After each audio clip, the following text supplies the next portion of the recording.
it is. All right. Well, Kufar Akbar, everybody. Welcome to another episode of the Crossing the Crescent discussion group. This is a live stream show dedicated between Christianity and Islam. I am your host, Eric Theckefer, coming to you from the cavernous depths of the Kafir Cave in Dart, all heart of Fearistan. Welcome. It's good to see everybody. Thank you for running that for me, Rad. I appreciate that so very much. It's good to be appreciated. And people actually apply. I don't think I've ever gotten anybody clap for me. I don't think that's ever happened in my life. I don't know. That doesn't matter. Anyway, okay, so welcome. We are going to, today we're going to, I've kind of decided to set the show up into sections. Whatever the main topic is going to be, and the main topic today is going to be Hamza Myatt and his clown show arena there in Hamza's den. And I'll talk about that when we get to it. This guy is just dishonest as the day is long, and I'm going to demonstrate it to you. And plus, he's either dishonest or ignorant, and I don't think he's ignorant because he comes off as very well spoken, some knowledgeable, but deceptive, very deceptive. So we're going to give him some attention today. We're going to talk a little bit about Yasir Qhadi. As a matter of fact, I think we're going to lead off with Yasir Qhadi today. And then we're going to have a section called Islamic Contributions of the Week. This is something the Rad and I had talked about during our sabbatical. And we want to do different things during the show instead of just listen to me drone on, which, well, I know I'm boring. I can't. I'm sorry, I am. But there's so much information there. If you go back, like I'm going to have 2 slideshows today. I got 2. If you want them, just email me at erictheckefer@gmail.com. One of them is rich. Because one of the questions that Hamza asked, are you ready for this, guys? He asks, he's cornering a Christian now who's called into his show. He asked the Christian, what evidence outside of the Bible do you have that Jesus Christ was crucified? That's Roman history, we have Jewish history. I can keep going on and on. Right. And you know what? This is the way I'm going to frame it, though, because if he's asking, okay, what evidence do we have outside of the Bible that demonstrates that Jesus Christ was crucified? And we can only use extra biblical evidence. That means that we cannot use the Bible itself. Okay. And I'm also going to disqualify the patristic writings, the early church fathers who got it from the apostles. So I'm going to discount them. And the reason why, here's the reason why. Because I'm going to ask him, what evidence outside of Islamic literature do you have that Mecca existed? You cannot use the Quran. You cannot use the Hadith. You cannot use the Sirah. You can't use Islamic sources. I'm not using Christian sources. You can't use Islamic sources. And we'll see which one has more validity, which one is more believable. It's pretty simple. Okay, so let's go over here and jump over to Yasir Qhadi. Now, I said that Yasir Qhadi is a very deceptive individual, very deceptive man. And I played a clip of his last week, and I can't even remember what he was talking about, but he was lying through his teeth there too. Listen to what he has to say this week, and it has to do with Allah and his boundless love. Does Allah love anybody? Not that I'm aware of. Well, we're going to take a look. You know what I did? I asked Grok. Do you guys use AI at all? Do any of you guys use AI? No? But you don't trust it? You're gonna have like the Matrix come out of your computer if you do, or what? I'm still stuck on iRobot from my days of reading Isaac Asimov. Issa, do you use? Maybe Issa's not there. I don't know. But Rad, do you use AI? Don't you? Yes, not as much as I should. I need to really start learning it more. But it learns from me, which is scary. It assures me. I've talked to Grok. I've had late night conversations with it. Okay. And it assures me that it has no desire to take over the world just yet. So it's kind of like the Muslims when they say, "Don't worry, we're not going to institute Sharia law now." Yeah, right. Yeah. Very It's really it's crazy how how personal it can be. Even ChatGPT can be really personable with you. And those are the only two that I've used. I mean, does Meta has an AI platform, if I'm not mistaken? Am I correct on this? Yeah, I think, yeah. Anyway, all right. We all do. Okay, can you hear this? More so than when the Muslim turns. Can you hear that? Yes. Okay. All right. So here is Yasir Qhadi talking about how Allah loves. Whoops, stop.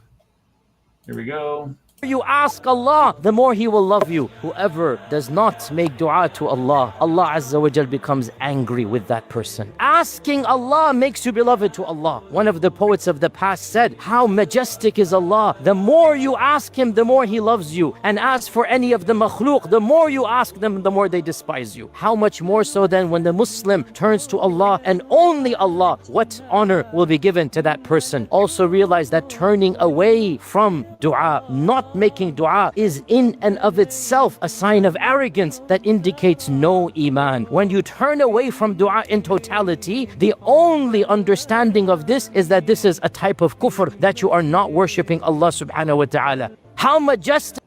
Okay, so here we have Yasir Qhadi telling us that Allah loves us. And Yasir Qhadi is not being truthful.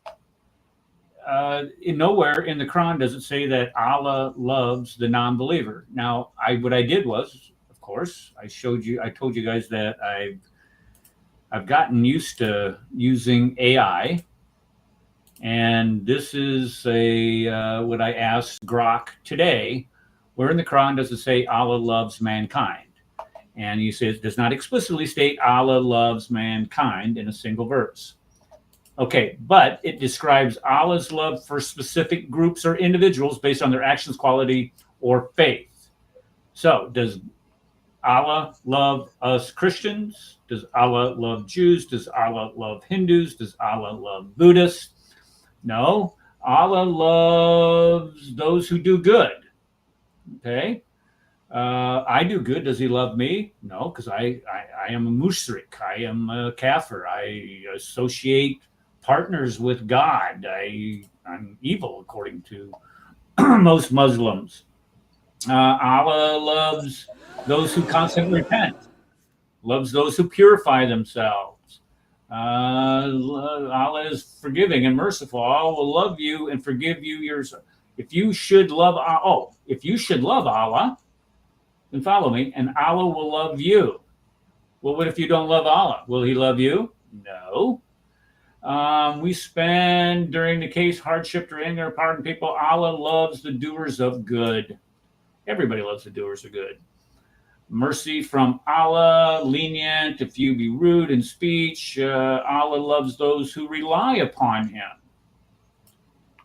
I don't rely upon Him. I guess He doesn't love me. He doesn't exist. But because of those breaches of covenant, we curse them and made their hearts hard. But those who remain steadfast, Allah loves those who fear Him. Let's see here. What else does Allah love? Allah loves the doers of good. Well, that's the third time He said that. Let's see here. Allah loves righteous. And that's the second time He says that. What's that? But what is good in Islam is bad. It's for humanity. Right. Following the Sunnah of Muhammad, that is good. So, but do you want to follow the Sunnah of Muhammad? No, because, even though she was... No, Aisha, how old was Joseph? How old was Joseph? What? How old was she? That wasn't exactly a clever... I can't find it. Several months. Oh, come on. I got the chat up, so I can't be... You're nothing, boy! Oh, come on. That's not it. 9 years old. She was 9 years old! Jeepers Christmas. She was 9 years Right here. No. Aisha. How old was Joseph? How old was Joseph? Oh. No. Aisha. How old was Joseph? How old was Joseph? Oh. There we go. Okay. Just in case we. But forgot. either way, yeah. So, in this passage, I read, Allah loves the righteous, and the righteous are those that fear him. So, what is righteous then? Believing in Allah and following the mandates of Muhammad. I mean, it says right there, who fear him in brackets. So that's what it means. Righteous means just fearing Allah. But he's supposed to be scary. He created terrorism. Empowered Muhammad with terror. At least what that's Muhammad said. Let's see. They are Allah loves those. Well, who remember. Yeah, well, those who fought for Allah's cause. So remember the Quranic verse, the verse that says, "Fighting is prescribed for you, even though it may be something you hate." Mm-hmm. But it is that you love something that is bad for you and hate something that is good for you. Right. So you are to love violence. You are to love death. You are to love destruction. And what do Muslims always say? That, I mean, this is it's like, dude, whenever I hear Muslims say this, with all these comfortable Muslims living in the West, they're always like, we love death more than you love life. Yes, we will die. You know, and you got Muhammad Hijab saying, you know, with what's going on in Gaza and stuff like that. The Gazans love death. They will die for Allah. Yes, they will die. They will die. We love that. It's only the beginning. This death. We hate this dunya. But he's living comfortably in the West with his Misyar wives, his Misyar wives. You know, getting a hotel sex wife going on there. You know, he ain't doing the dying. But whenever I hear this, I think, okay, then just go ahead and die. Why do you need my help to just die? It is a very simple thing to die. Okay, what is harder is to live. But just please go ahead and die. I just don't want to see it. And if you kill your kids, I don't want to see that either. But just go ahead and die. It's that simple. If you love it so much, then why don't you marry it? And that's all I wanted to say. Mm-hmm. Yeah, anytime that you try to find this, you know, who does Allah love? His love is always contingent on something. It's always contingent upon you doing something for him, like following the commands of Muhammad, fighting in his cause, as it says right there, who fight in his cause. And then the last one down here, loves those who act justly. And, you know, again, what is justice? Is justice the, you know, not the Banu Qurayza, the Banu Kanuka tribe? Is justice banning them from Medina? Or is justice executing all those people from the Banu Qurayza tribe? Is that justice? Are you acting justly when you do that? This is a capricious, malevolent God that Muhammad invented here. And if you cannot see it, nobody can help you. It is plain as the nose on your face. Okay, I just thought I'd bring that up for our little weekly jibe with Yasir Qhadi. What do I have next here? I have a video. With your friend Anthony Rogers in it, Rad. You know Anthony Rogers? Rad? Yes, I know him. You know I'm Anthony. familiar with him. I think you're the one that sent me this video, if I'm not mistaken. Is that the one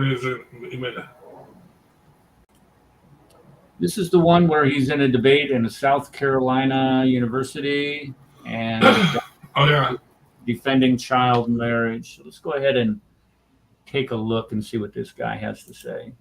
Now tell me if you can hear this. Can y'all hear that music? Okay.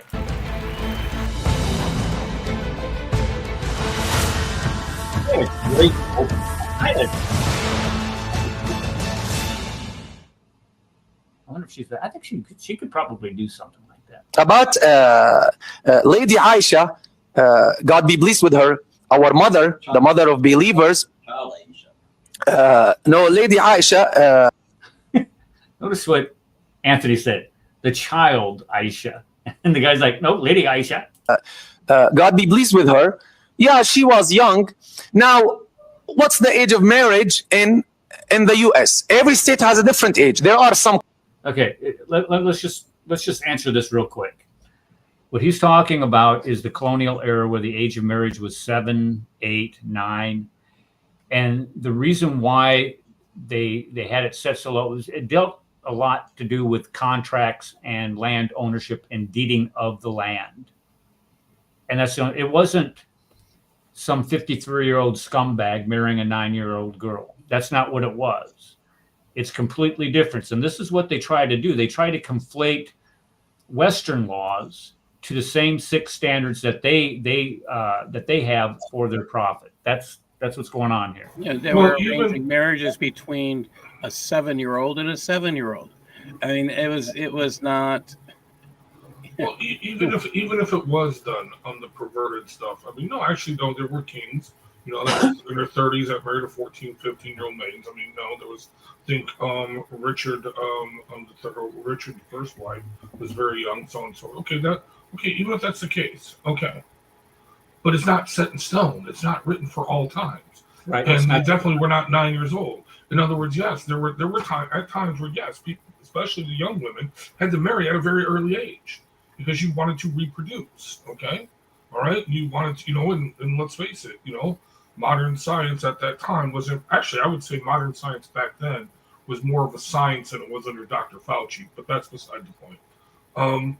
But no. So there is a set time, place for everything. What these morons did was they set it to any time, any place, anywhere in the world. You know what I mean? That this is the marriageable age for a 9-year-old, right. or as what's his name, Daniel Hakachu, likes to say, yes, if she reaches puberty at the age of 2, that's fine.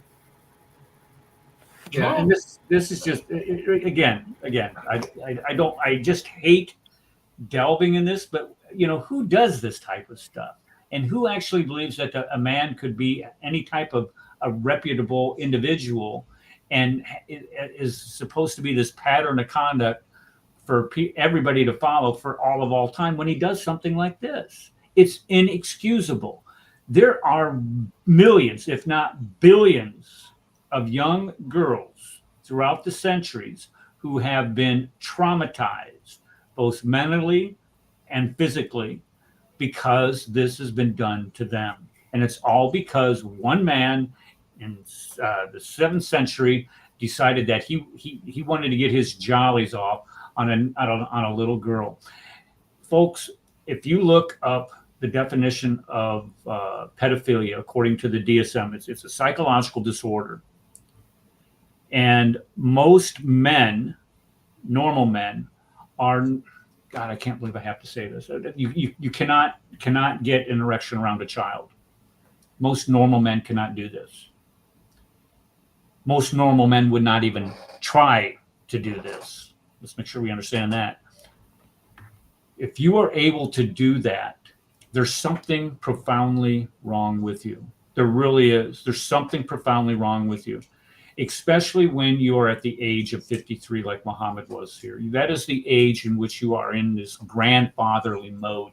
You're not in a fatherly mode. You are now at that level where you're a grandfather, where you're now more concerned about the safety of your family, about the well-being of those kids, children around you, knowing the dangers that are out there.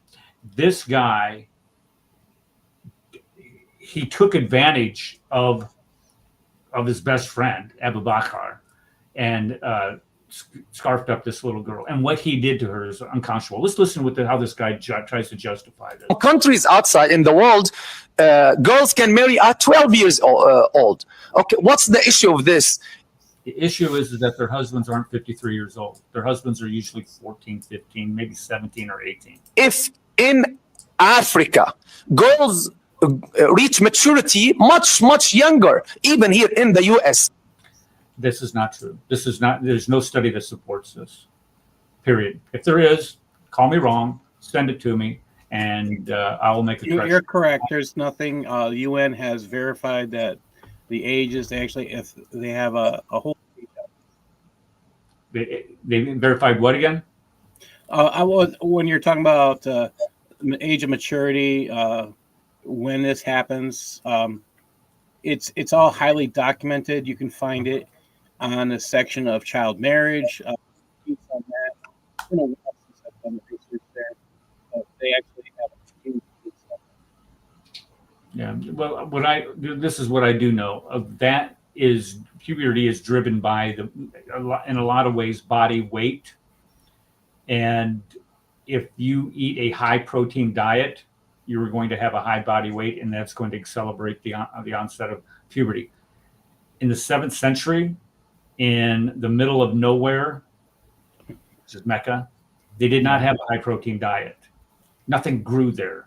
Why? Because it's a desert. They get 4 inches of rain. Okay, never mind. I know we have some students from our families, from our acquaintances, the girls grade 5, and they reach maturity, they reach puberty.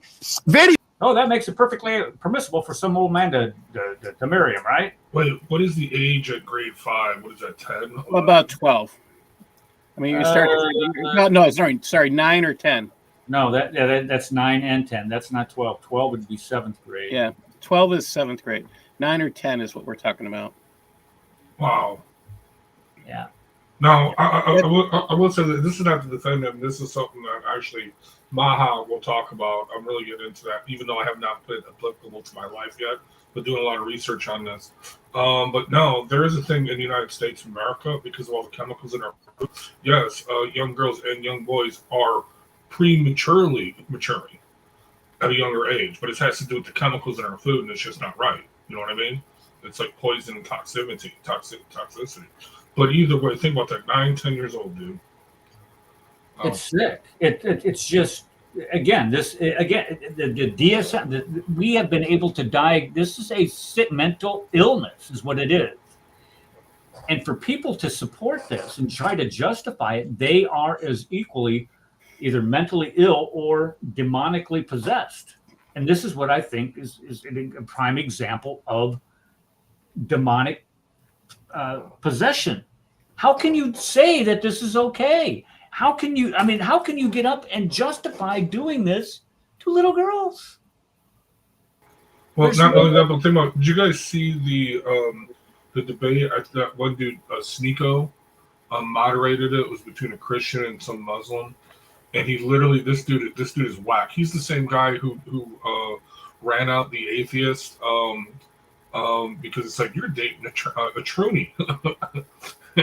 Remember that? I don't know if you've seen it. Well, anyway, this dude he goes and gets a deep well socket, okay, and a measuring what do you call it? A tape measure, and he says this deep well socket is 2.5 inches deep. In comparison, okay, let's not.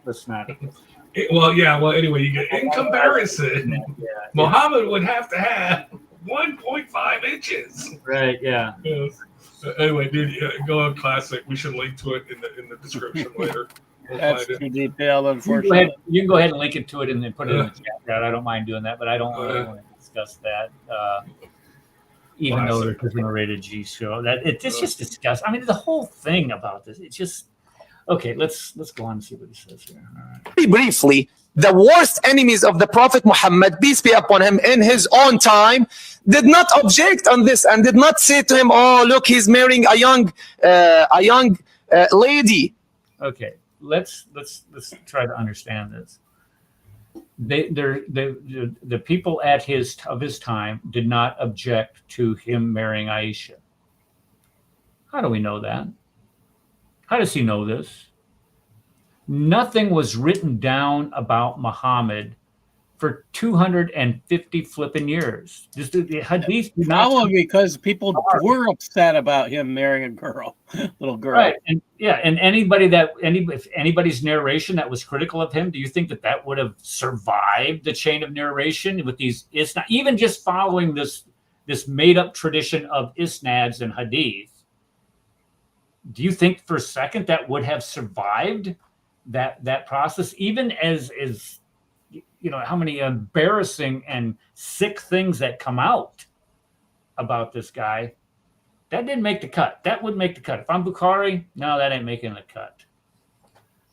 Nobody said anything. Shut up. Golly. And in Islam, it's understood, by consensus, You can marry a child. Yeah. Did you guys get that? Did you guys get that? Did you see that? No. Yes. You want me to replay that? Let me replay that. Replay that one. Yeah. You can marry a child. Yeah. Understood it by consensus. You can marry a child. Let's make sure you understand that. It's by consensus you can do. So wait. Wasn't he calling her a lady a little while ago? Now she's a child. I mean, has she regressed? Right, yeah. Is she a child or a lady? I mean, keep your. You can't even keep saying it. Well, there was a video I think David Wood made here recently where he was talking about the citation where marriageable women in the Bible are described as young women. They're not described as children, as it is here. And I think there was a word for this in 65:4. I'd have to go find it, but there's a word where it differentiates between a woman and a child here. Yeah, but you can never have the relationship with her until he's psychologically, physically able. What 9-year-old girl is psychologically able to endure something like this? None. A 16, maybe 18. Able. No, yeah. I don't even think a 16-year-old truly understands what they're getting into. But the ramifications of this is what I'm focusing on. What if she gets pregnant? Then you have a child, a little girl raising even if she survives labor, now she's forced to raise a baby. It's sick. If a father is loving and wanting to marry and give his daughter in marriage to someone who is righteous, well, if the prophet is here, everyone would love to do that. And you asked me to marry my 9-year-old daughter, and you were 53, I would beat your ass. I'm sorry for being so crass. I would literally beat you to death. No, okay, just for disclaimer for YouTube, he really does not mean that. He really means he would love you to death. He would send you flowers and roses. You know, it doesn't mean what it really means. But no, think about what he just said. He said if the prophet was there, everyone would love to do that. Everyone would love to give their 9-year-old daughter to the prophet. No, it wouldn't. But no, think about this. No. She's a 6-year-old. Let's get it straight. Yeah. He's a 6-year-old. He's marrying a 6-year-old. She gets sick, supposedly. You know, if you believe the Islamic scriptures and citations and things, supposedly she gets ill for 3 years. Her hair falls out somewhat, and all of a sudden she's healthy again, and she gets dropped off to this whole concept of a parent bringing their child to the pervert. Yeah. Well, the illness that she got is this thing called, I forgot the technical name for it, but children get it. They get it when they're being sexually abused, or under a lot of stress. Okay, women get it too. Okay, but primarily in children, I forgot, you can look it up. It's primarily when they're being sexually abused. They're under a lot of stress and all their hair falls out. Okay, they become bald. Okay, but anyway, but either way, bottom line is this: there are cases. I mean, we hear this all the time, dude. You know, crackhead, meth head mom sells her 2-year-old. Okay, to her crack or meth head for, to pimp the child out for sex. Well, that's consenting, right? So what's wrong with that? You know what I mean? I mean, no, there's all kinds of stuff. We've seen videos from Afghanistan, okay, where these poor people, they don't have any money, they can't feed their children, so what do? They sell the daughters off at a very early age, okay, and they hope for the best, whatever. It's in our introduction. It's in the intro video. Exactly, yeah. An old curmudgeon of a man getting a little girl and taking her away. She was sold into marriage by the father. He was given, I don't know how much money he was given, but the father received money for this marriage, or for his little girl. So now in that case, you can, I mean, no, that's a very distressing thing. Maybe they hope for the best. I mean, they're on the side of grace, okay, but they know what they're getting into. But clearly they cannot feed their family. You know what I mean? They're in desperate straits. They're not drug addicts or anything like that. And the religion tells them they can, so that makes it. But here's the point. I'm the man. The man shouldn't be doing that. The rich, wealthy man should not be a conditioned marriage. He should help that family out. There you go. You know what I mean? Okay. Exactly. Yeah. Do you see what I'm saying? But either way, dude, it is just disgusting and sad. And this is why so many westernized Muslims have a problem with it. And they deny the age of Aisha. They come up with all kinds of goofy things. Say, no, she really wasn't 9. She was 18, really. Why 18? Because 18 is now the legal age in the United States of America. If it was 16, they would justify it being 16. Do you see what I'm saying? So it doesn't matter to them. They have to ignore the truth and reality of this. You know what I'm saying? Because it's so repulsive to them.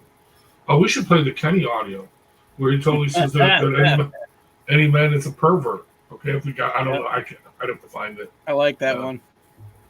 Yeah, I remember that. All right, let's finish this clip up. All right.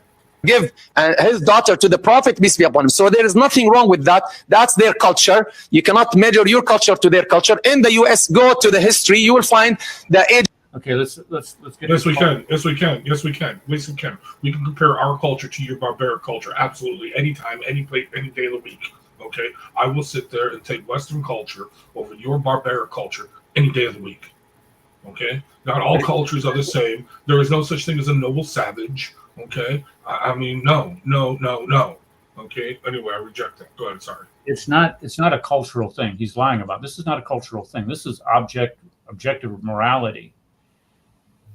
Either it's if Allah says this is okay, then it's okay. It doesn't matter if it's one culture or it's another culture. If it's in the 7th century, it's in the 21st century. It's either okay or it's not. It's either objectively right or it's objectively wrong.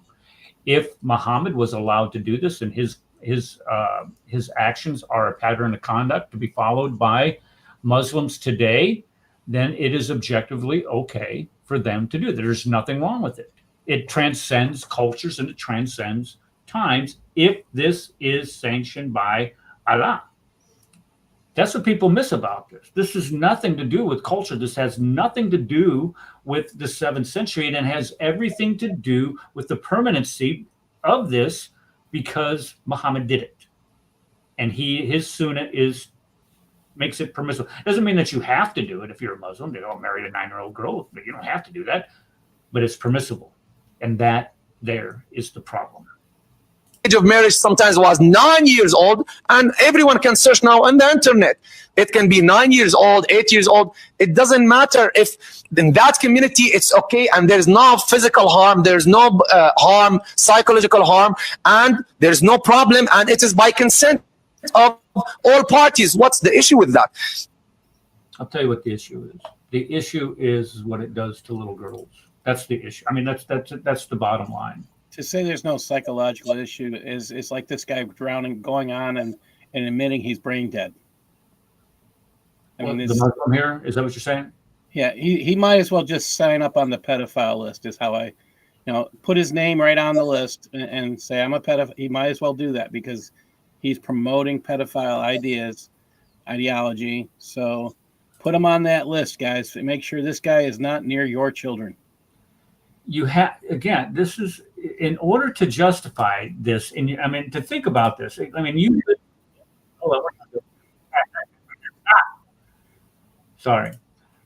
order to do this in the 21st century, in order to justify this in the 21st century, you have to have the problem is Muslims have a higher sense of morality today than what Muhammad did in the 7th century. And for you to try to justify that today is either you are, like you said, you have some psychological issues because you yourself might be a pedophile. I don't know.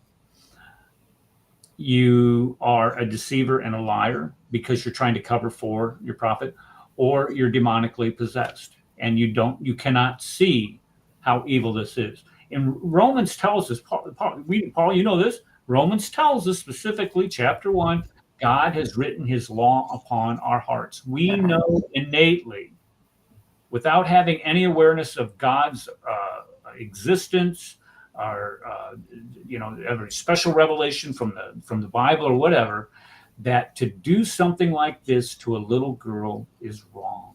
We know this. It's written on our hearts. And to try to have the God of the universe come down and give us a book saying, no, verse 65:4. You can do this. You can marry them, you can consummate it, and you can divorce them. It's sick. It's not you can divorce those who have not yet begun menstruation. Think about that. Yeah, that's what 65:4 says. Right, and if anybody's got a question about that, go to the tafsir. It says it specifically and explicitly. Ibn Abbas, Ibn Kathir, Al-Jalalain, all of them say specifically a woman who has not yet reached maturity. It doesn't say a woman that, for some reason does not, it has some type of illness or some type of condition where she doesn't menstruate as a grown woman. No. It does not say that. Young kid is what it says. All right, golly. I really hate doing that. I'm going to have to go do wudu. I talk about doing wudu after this show just about every time I do this because it's just sick. Okay, so today what we're going to do is we're going to go ahead and, man, we have gone 35 minutes already. I need to quit talking so much. We're going to be looking into our little friend here, Hamza Myatt, on a done. Hold on, I got to mute this and skip. And I am supposed to go to the 55-minute mark. 55 minutes. I'm not exactly sure where. Let me look here. And what he does is he has this, what he calls it Hamza's Den. And in this, he brings people on to talk about religion, which is, it's fine. And he calls this little joint that he goes to the arena. And I call it the circus arena because these guys are a bunch of clowns. And you're going to see this just right out of the right out of the gate. What I want to show you here is how condescending these people are. They're going to ask this guy a question because he makes an assertion about King Herod. It's 55:55. I don't want you guys to die of boredom here. Let me see if there we go. He asks a question or he says something about King Herod and how there were two King Herods. Watch what the reaction is here. Up.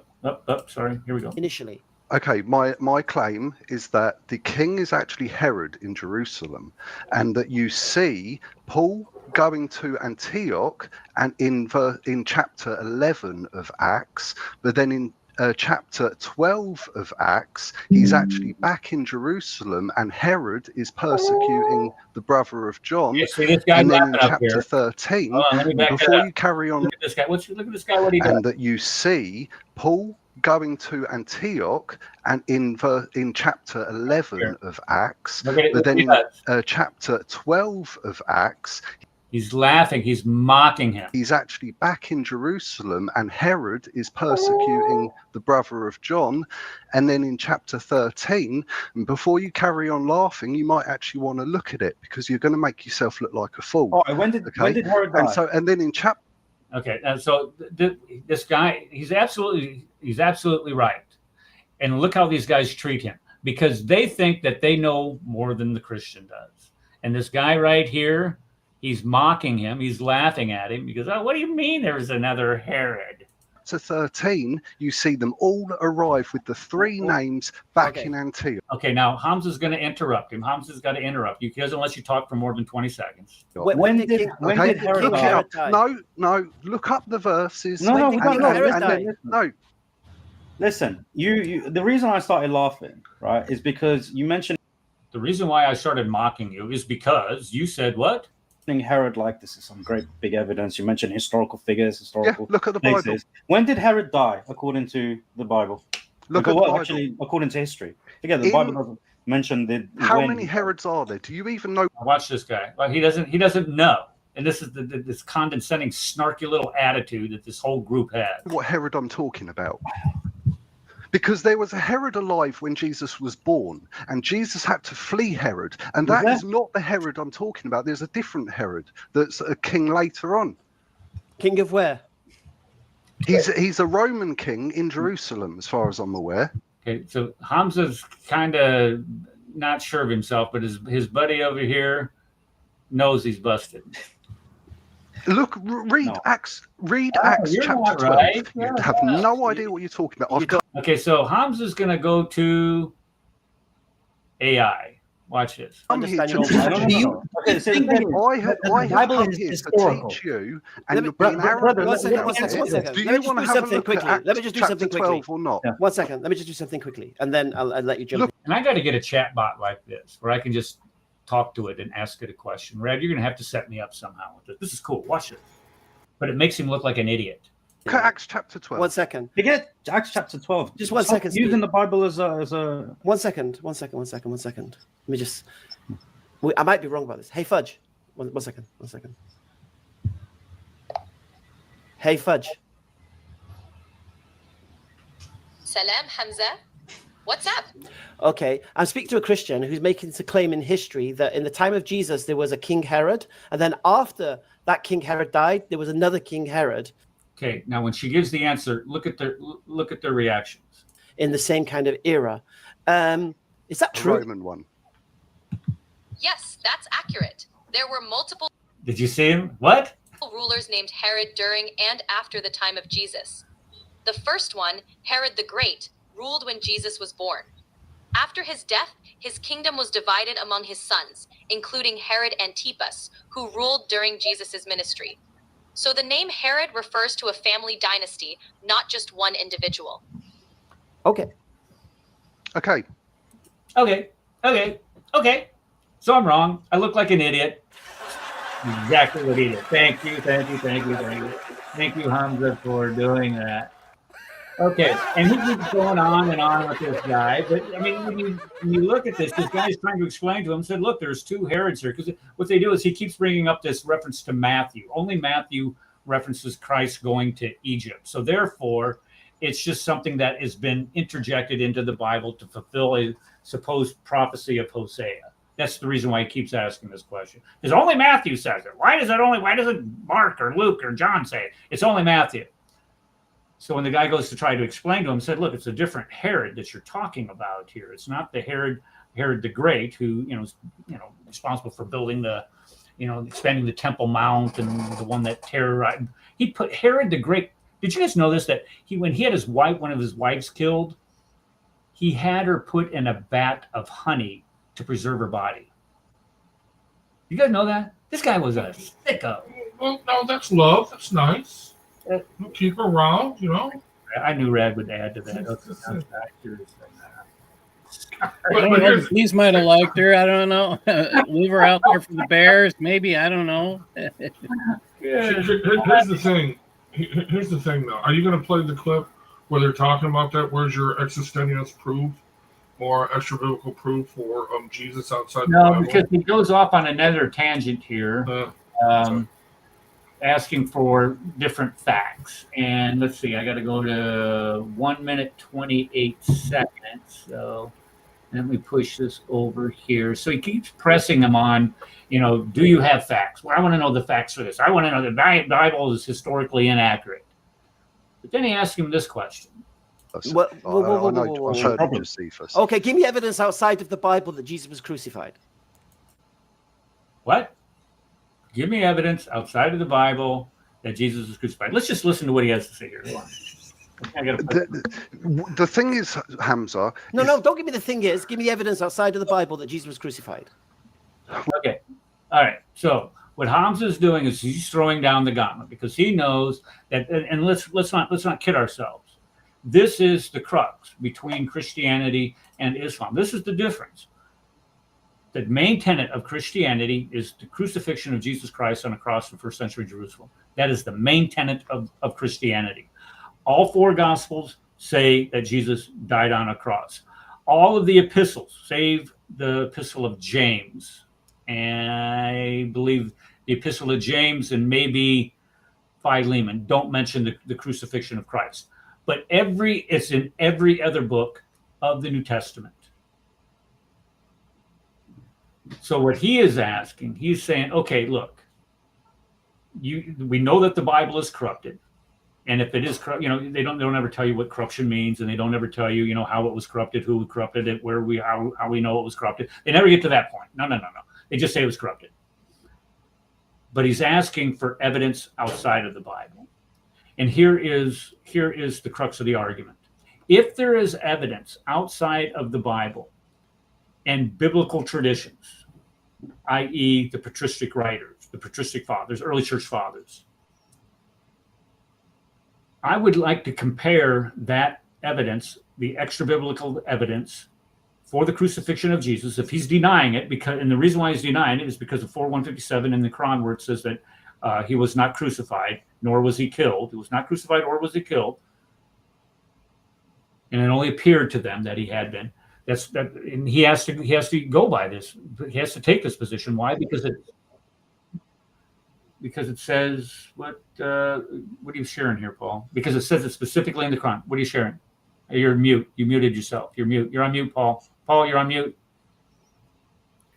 I have an AI answer to this, since he wanted to use AI earlier. No. I got a slideshow. Oh, okay. I have an exhaustive list of early church fathers. And then on this also, let me just bring this up here so we can see.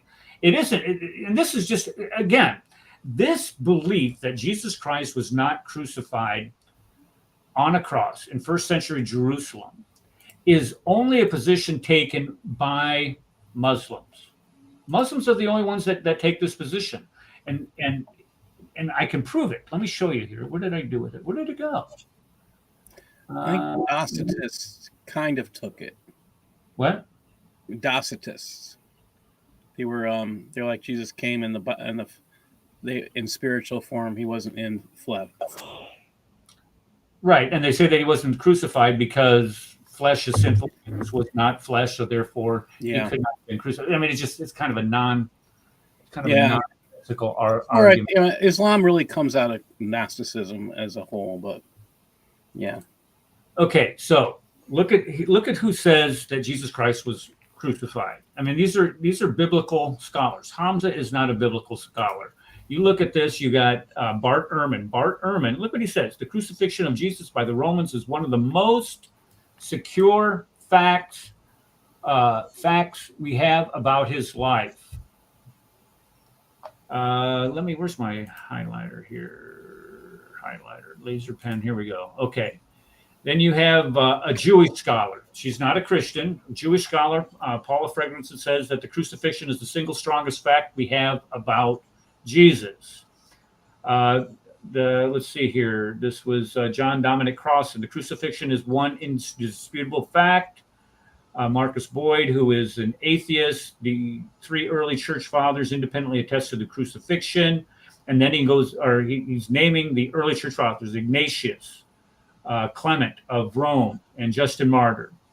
But I would also submit that Papias, Polycarp, and Irenaeus all attest to Christ's crucifixion. And James G.D. Dunn says, two facts in life of Jesus command most universal assent, that almost impossible to doubt or deny the scale of historical facts. And the crucifixion, he's talking about the crucifixion itself. So when we start talking about the crucifixion, scholars, biblical scholars, theological scholars, historical scholars, all attest to the crucifixion of Jesus Christ. I went in to Grok, asking an AI question.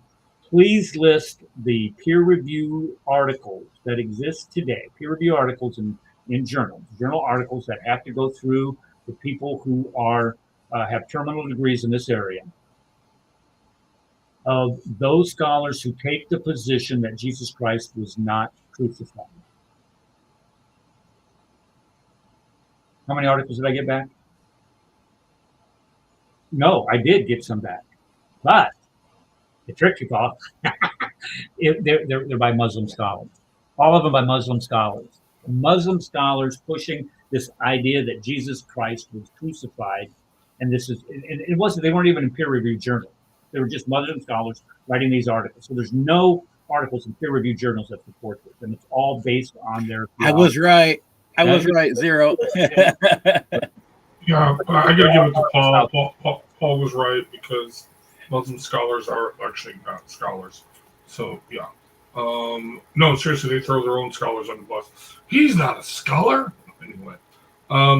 But here's the thing. So the thing with Hamza, well, you're not going to play it, but he actually says, mention that they mention the slaughter of the innocents under Matthew. Okay. Yes. Yeah. Mm-hmm. And he makes a big deal about that. It's like nobody ever recorded that. There's no extra biblical material on this. And he even cites Josephus. He says that's what I'm getting to. That's what I'm getting to. Yeah. He says even Josephus doesn't mention. Well, first of all, there's a logical explanation for this. One, it was Bethlehem. Population, 2,000 at the time, if that. Okay. Two, okay, it wasn't like we had the internet. Okay, it wasn't like people could go out and talk and brag and everything like that. So there are plenty of probably in history of entire villages being totally, completely slaughtered in the Middle East, and nobody hears about them. You know what I mean? Okay, because I mean, seriously, they find them all the time. Okay, but anyway, but point is being is this. So I want to talk to him. Okay, so that's the next, whatever. Here's the thing, though. Remember, his standard was Josephus. No biblical thing, extra biblical for the slaughter of innocents. Josephus doesn't encounter, and he talked about all kinds of bad things against the Romans, right, or against the Jews, right, whatever it was. And then he says, is there any extra biblical evidence for Jesus being crucified? And this is where that Christian screwed up. He didn't mention Josephus. Well, because Josephus. You're right. He didn't mention Josephus, and because Hamza ends up bringing Josephus up, and the guy goes, "Well, I don't read the scholars, and I don't even know why Hamza brought up Josephus because I have Josephus listed in here, and I'm thinking this is I know why he brought it up because the statement made by Josephus in his History of the Jews, there's an interpolation in there where it goes on to say something about Jesus, if he was a man, if you could call him that. And they say these were insertions. But even with that, it still does not negate the fact that Josephus asserts that Jesus Christ was crucified under the orders of Pontius Pilate. Josephus does say that. The other things he has to say about Jesus that might be considered redacted into there, and some people agree with it, some people don't, some people go to their death saying it didn't happen. But the fact is that he does talk about this region of the world, and he does talk about the crucifixion of Jesus Christ. And he uses that as the standard. But it isn't just Josephus. Let me just show you some of the... Well, hold on. I just asked Grok about Josephus if he mentions this. And this is what Grok says. Yes, he absolutely does and cites the passage. And he says, however, the authenticity of this passage is debated among scholars. Many consider it partially authentic, with some Christian interpolation added later. The reason for skepticism includes da-da-da. However, none of the scholars, but in summary, Josephus likely mentioned Jesus' crucifixion. Okay? All right, but did not include the later, no, he said basically Josephus writes that man named Jesus Christ was crucified. And then everything else after that is an interpolation, later translators, or copyists, where they're interpreting, the Christian themes. But he definitely does record that Jesus, a man named Jesus from Nazareth, was crucified under Pontius Pilate. Yeah, and I've actually gone in and I've read some of the scholarly opinions on that. I'm more or less persuaded that they were redactions, but I'm willing to be wrong on it. But what I'm not willing to be wrong on is the fact that this Josephus did, in fact, that was the main premise of what he was talking about, was the crucifixion of Jesus. So there's your extra biblical evidence, Hamza, Josephus. But he's not the only one. He's not the only one. Let's just take a look and see what. And let's also let me go ahead and say this. The gospel. I have a book here. It's written by a guy by the name of Simon Greenleaf. He was one of the early. He's called the father of evidentiary admissions in trials in the United States for jurisprudence, or something along those lines. He wrote the rules on how you enter evidence into trials in our court systems. He wrote a book, The Testimony of the Apostles, The Testimony of the Disciples, or something on that line, and it talks about the four Gospels. and how their credibility could be used as evidence in a trial today. That's how credible the Gospels are. So this notion that they were corrupted is just a bunch of bunk. It's like, it's like dealing with people who say, well, Muhammad, went to Disneyland and, he ran Disneyland for all this time. And, he was in charge of the 7 dwarves. And, it's sick. It really is. You make up these arguments that have absolutely no basis in them. And I have more evidence for the crucifixion of Jesus Christ, exponentially more evidence for the crucifixion of Jesus Christ than we do for your city, Mecca. There's no evidence for Mecca. So there's exponentially more evidence for the crucifixion of Jesus. But let's understand this fact. In order to get an event listed as a historical fact, you only need one attestation to it, one artifact, one article, one manuscript saying that this event happened. That's just to get it established as a historical fact. As long as there isn't any other, manuscripts out there that contradict that or refute that, it can be established as a historical fact. If you have 2, and I've mentioned this several times in the show, if you have 2, that is a certain fact. You have 2 separate attestations. If you have 3 or more, it's impeccable. You cannot challenge it. There's nothing out there that you can challenge it with. The crucifixion of Jesus Christ has 15. This isn't according to this capper. This is according to Bart Ehrman. May Allah be pleased with him. This is according to Bart Ehrman. There are 15 separate attestations to the crucifixion of Jesus Christ. Now, granted, not all of them are extra biblical. Here's some of the extra biblical ones. Let me just go ahead and list them for you real quick. The Jewish Talmud. The Jewish Talmud, which would be considered a hostile witness, said on the eve of Passover, when was Jesus crucified? On the eve of Passover, was hanged. This is what it's a common way that if you look in Galatians and in Luke, it talks about how he was hanged on a tree. Who else we got here? Tacitus, 56, early 2nd century guy. Look at it right here. Suffered the extreme penalty during the reign of Tiberius at the hands of Pontius Pilate. What is the most extreme penalty? Is that having your head cut off? Is that being hanged from a rope? No, it's crucifixion. Who else? Flavius Josephus. Okay, here we go. Pilate condemned him to be crucified. Notice it says, and this is where it is in contention, a white man, or a wise man, if one could indeed ought call him that, for he was the achiever of extraordinary deeds, a teacher. He won over many Jews and many Greeks. He was Messiah. They think that's a redacted statement, because the Jews would never say that he was the Messiah. And when he was indicted by the principal men among us, and Pilate condemned him to be what? Crucified. What else do we have here? Lucian of Samosata. He's a Greek satirist. He hated Christians. And he says, worship a man on this day. Look at, they worship a man. Extra biblical evidence saying that the Christians are worshiping a man. Boy, that's pretty quick. You're going to have to show me Christians prior to this time period right here, Gunfighter, that didn't worship him as God. And he says he was crucified on that account. Who else we got? Marban Serpion, who was the wise king. This is 52 AD. This is 22 years after this. It says, what advantage did the Jews gain from executing their wise king? Now, I know it doesn't say crucify, but the Quran also says that they did not kill him. So this contradicts the Quran. Right in your face. And this is, you can go to the, this is because we don't have the original letter of Maris Serpion. We find it, I think, in a letter from Eusebius, quoting him, if I'm not mistaken. Who else we got? That's number 5.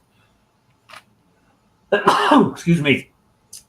Celsus, who's a philosopher, 2nd century, says, those who crucified your God when present among men. So here you have somebody Again, extra biblical evidence, and this is quoted by Origen. Pelagian. Let's see. It says Pelagian mentioned the eclipse which took place during the crucifixion of Jesus. This is another Origen. He's quoting extra biblical sources.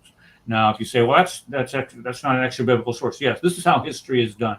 And a lot of people who say, well, that's not a direct quotation. Yes, it is. When you use the historical method, if you know anything about the historical method, you would allow this. So this is extra biblical evidence. What else do we got? Clement of Rome. Oh, these are early church fathers. Okay, so we have 7 references outside extra biblical references for the crucifixion of Jesus Christ. So there you go, Hamza. You wanted extra biblical evidence. There you go.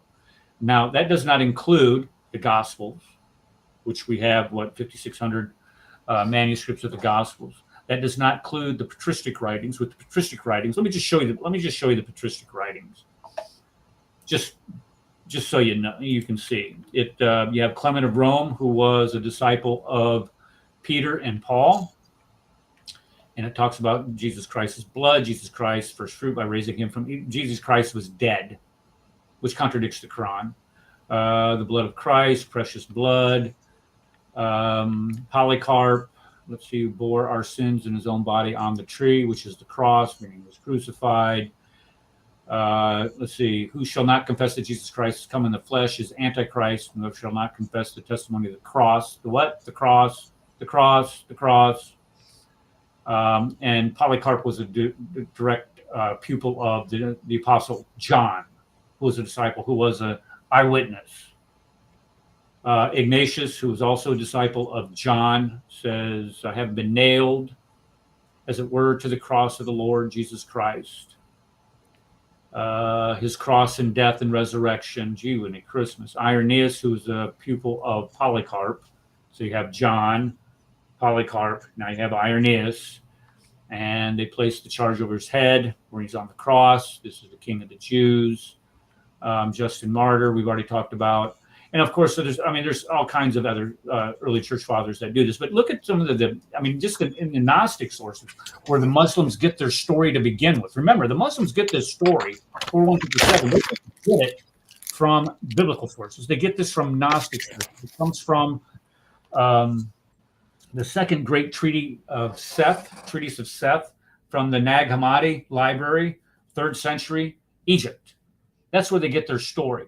But when you look in some of the Gnostic sources and the apocryphal sources, here you have the book of James says that he died on a cross, the Gospel of Truth, the secret book of John says he was crucified, and then the Quran says, and here in 157 that you find Muhammad, the unlimited prophet, and the Torah and the gospel that is with them. So that means that they had the Torah and the gospel. Well, which Torah and gospel is this? And you can sit here and listen to the gymnastic Muslims go through on this.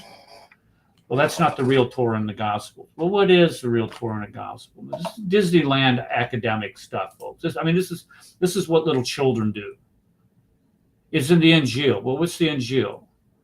Well, it was a book given to Jesus. Well, where is that? Well, we don't have it. Well, how do you know that the gospels that we have aren't the Injil? Because they contradict the Quran. What the heck? What is this? You can't talk to people like this. You cannot reason sound. We have complete book. We have complete Bibles, the Sinaiticus, the Vaticanus. Those are 3rd century books. I'm sorry, they're written in the 300s. They're 4th century books. The Alexandrinus, that's a 5th century, but it's the same gospel that was then that we have today. There's no corruption here. We have, if we want to know what's in the gospel, we just go back to the Sinaiticus, the Vaticanus, the Alexandrinus, and just write it down. These all predate Islam by centuries, and they all say, guess what? Jesus was crucified. None of them say that he wasn't crucified. There's no manuscript, early manuscript, that says that Jesus Christ wasn't crucified. There were heretical groups. What was that group that you cited, Paul, that said that Jesus didn't even have a body? Was that the Marcionites, or who did you cite? It doesn't matter, but I mean, there were groups out there that did say. I think that was a Docetists. It was the didn't have a body. I'm pretty sure it was them. Okay, well, one of them said that he didn't have a body. The other ones, I can't even remember. Some form of Gnosticism. They're always they rejected the majority of the New Testament to begin with. So you know, they are known heretics, and they were written about, and their writings were refuted by early church fathers. So go take a jump in a lake, buddy. I mean, you just can't get past this type of stuff. So ask him that other question. Ask him that question you wanted to ask him. What's that? You wanted to ask him another question, since he was deciding what are those extra Quranic sources that prove Mecca existed? What are those extra Muslim sources that prove Mecca existed? Oh, right, yeah, that's the thing. Okay, so I've listed seven extra biblical sources that say that Jesus Christ was crucified, which directly contradict the Quran.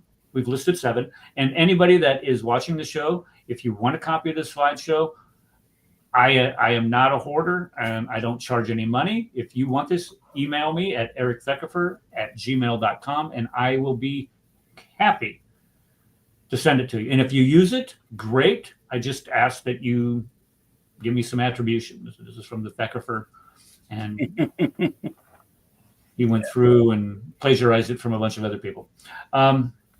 Oh, Danny Davis here. Look at there. Hey, Danny, brother. I haven't heard from him. We used to get on Clubhouse. Was that Clubhouse that we were on?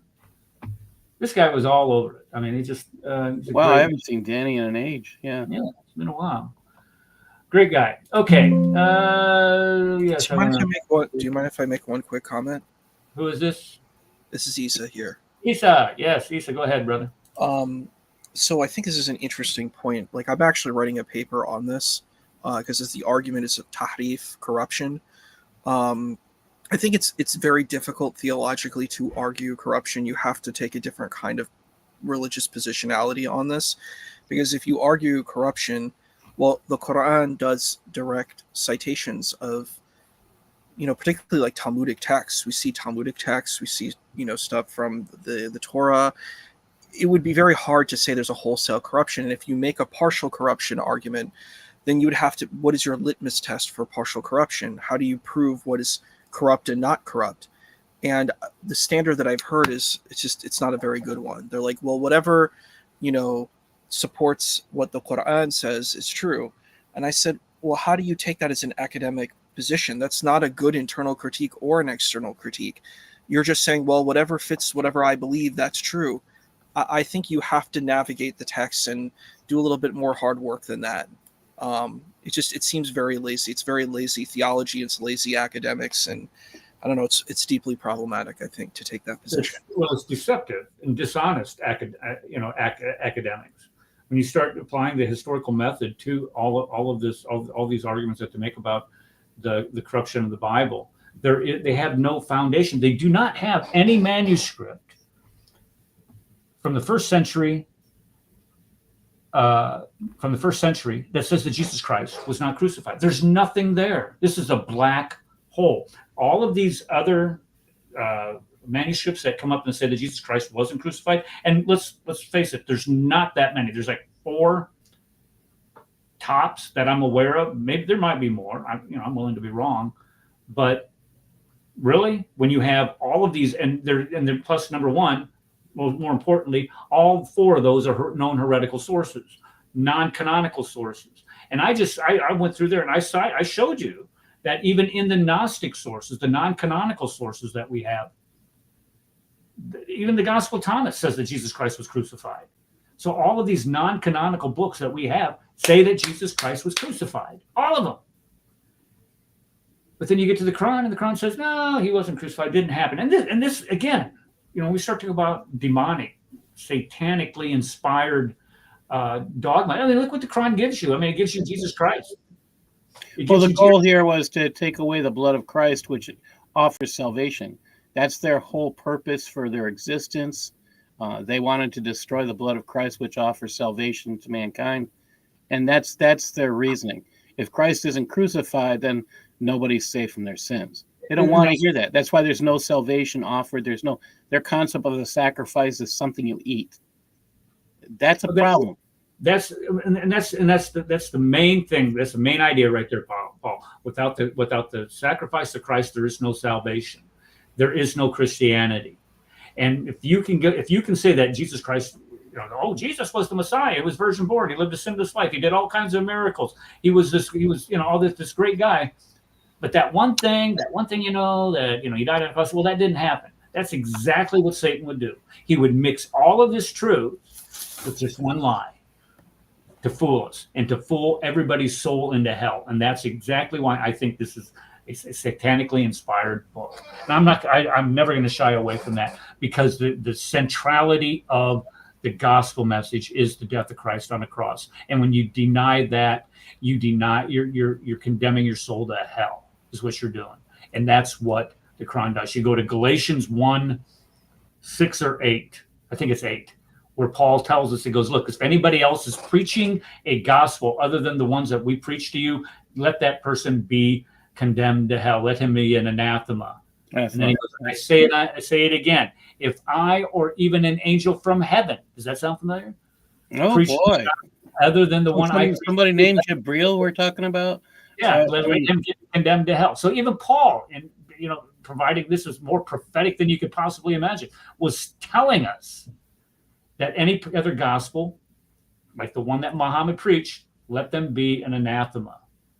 And this is and what he preaches condemns your soul to hell, because it says that you can save yourself. There's a way that you can save yourself, and we can't. The only way to be saved is through the precious blood of Jesus Christ.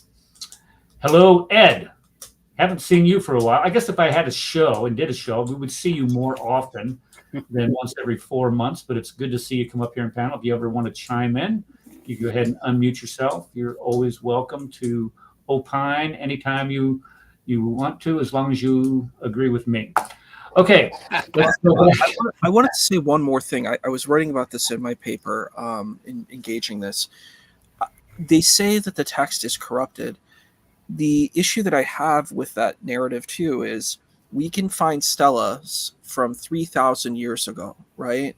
So we can find, ancient texts, ancient manuscripts, ancient structures that are thousands of years old and weren't put in great preservation spaces. So, if we can do that, how can we not find, if we're saying that if the Quran makes an argument that the Torah, the Zabur, and the Injil are, these are the preserved words of God.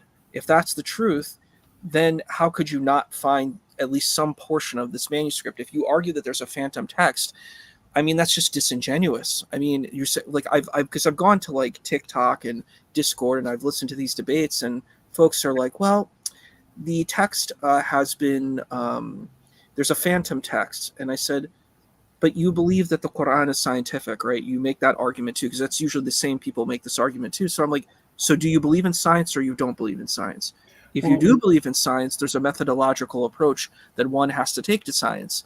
You can't just say, I'm going to cherry pick and just choose how I want to implement science, just because it's... I think there's one more thing, Isa, is you have to ask yourself, if you believe if their God, they call him Allah, if you believe your God, Allah, can't preserve his word, then you're, okay, now you're telling me Allah can't preserve his word, yet he says he can't.